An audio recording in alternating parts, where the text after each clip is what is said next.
দর্শক আসসালামু আলাইকুম, সবাইকে স্বাগত জানাচ্ছি আজকের সংবাদ বিশ্লেষণের এই আয়োজনে। সাথে আছি নবুত রহমান, পরিবেশিত হচ্ছে পুষ্টি বাজারের সৌজন্যে। দর্শক, পুষ্টি বাজার একটি অনলাইন অর্গানিক প্ল্যাটফর্ম, আপনারা ভিজিট করতে পারেন www.pushtibajar.com। দর্শক, কথা বলতে চাই জামাত ইসলামের নিবন্ধন এবং প্রতীক ফিরে পাওয়ার বিষয়ে। আজ কিন্তু একটি প্রজ্ঞাপন জারি হয়েছে। দাড়িপাল্লা প্রতীক সহ নিবন্ধন ফিরে পেল জামাতি ইসলাম। রাজনৈতিক দল হিসেবে নিজেদের নিবন্ধন ও দলীয় প্রতীক দাড়িপাল্লা ফিরে পেয়েছে জামাতে ইসলামী বাংলাদেশ। আজ মঙ্গলবার নির্বাচন কমিশন সচিবালয়ে সংক্রান্ত প্রজ্ঞাপন জারি করেছে।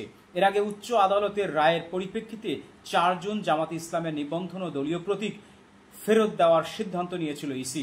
ইসির প্রজ্ঞাপনে উচ্চ আদালতের রায়ের কথা উল্লেখ করে বলা হয়, 2018 সালের 28 অক্টোবর জামাতে ইসলামের নিবন্ধন বাতিল করে জারি করা প্রজ্ঞাপনটি বাতিল করে বাংলাদেশ জামাতে ইসলামের নিবন্ধন দলীয় প্রতীক সহ পুনর্বহাল করা হয়।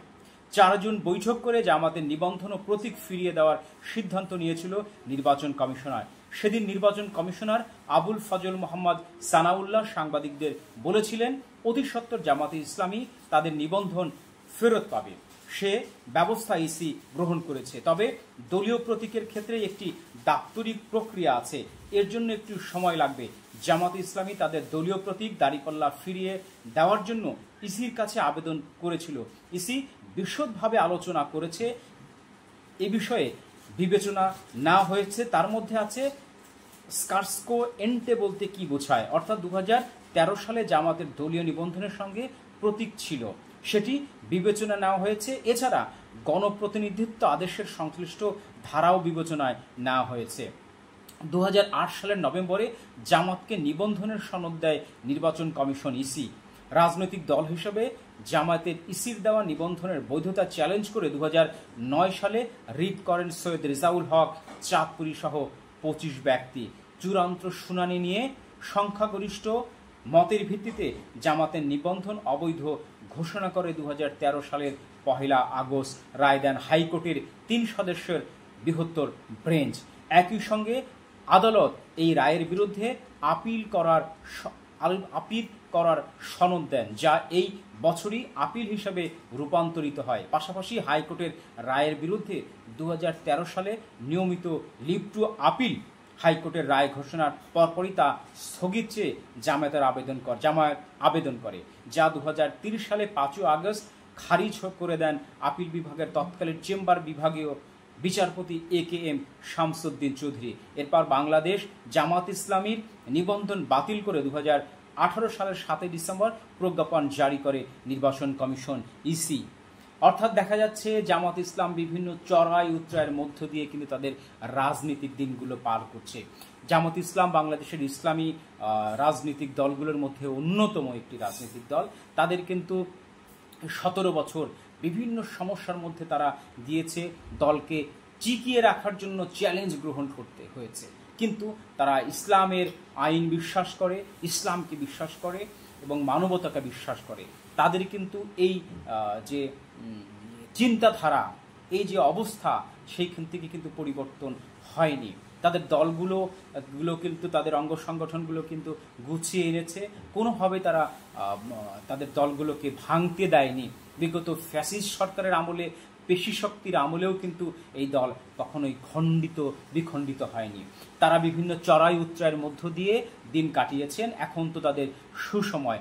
5 আগস্ট ফ্যাসিস্ট সরকারের পতনের পর তাদের কিন্তু নতুন করে পথ চলা শুরু হয়েছে, নতুন করে আন্দোলন শুরু হয়েছে, নতুন বাংলাদেশের স্বপ্ন তারা দেখছেন। আগামী জাতীয় সংসদ নির্বাচনে দাড়িপাল্লা প্রতীক নিয়ে তারা নির্বাচনে অংশগ্রহণ করবেন এবং ইসলামী সমমনা দলগুলোর সাথে একটি জোট করার চিন্তা চলছে। যদি তারা ইসলামী দলগুলোর সাথে জোটবদ্ধ না হন তাহলে তারা এই দাড়িপাল্লা প্রতীক নিয়ে এককভাবে নির্বাচন করার পরিকল্পনা করছে। দর্শক, বাংলাদেশে প্রায় নিবন্ধিত 50টির মধ্যে দল রয়েছে। এর মধ্যে ইসলামী দলগুলোর মধ্যে অন্যতম বাংলাদেশ জাতীয়তাবাদী দল, বাংলাদেশ ইসলামী জামাত ইসলামী। এই দলটি কিন্তু অনেক সুনাম রয়েছে, দুর্নাম রয়েছে, অনেক সমস্যা রয়েছে, এরপরেও কিন্তু মানুষের মধ্যে কিন্তু ইসলামী সমমনা মানুষদের মধ্যে কিন্তু একটা গ্রহণযোগ্যতা রয়েছে।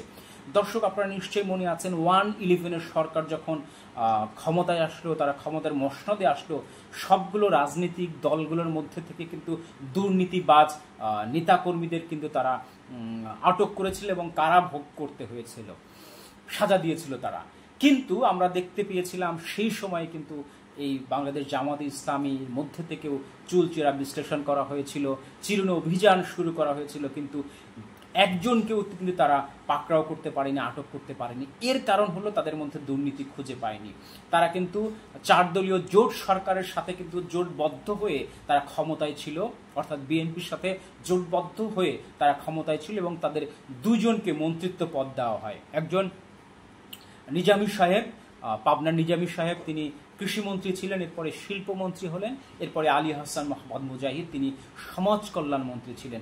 2 জন 2টি মন্ত্রণালয়ের দায়িত্বে ছিলেন এবং 1-11 সরকার কিন্তু এই 2টি মন্ত্রণালয়ে একদম চিরুনি অভিযান পরিচালনা করে, কিন্তু তাদের তিল পরিমাণ কিন্তু দুর্নীতি তারা খুঁজে পায় না। তার থেকে এই জায়গাগুলো থেকে আমরা কি আসলে বুঝতে পারি, তাদের দলের মধ্যে একটা স্বচ্ছতা রয়েছে, নিজের মধ্যে একটা জবাবদিহিতা রয়েছে এবং আল্লাহ তাআলার মহান সৃষ্টিকর্তার একটা ভয় রয়েছে।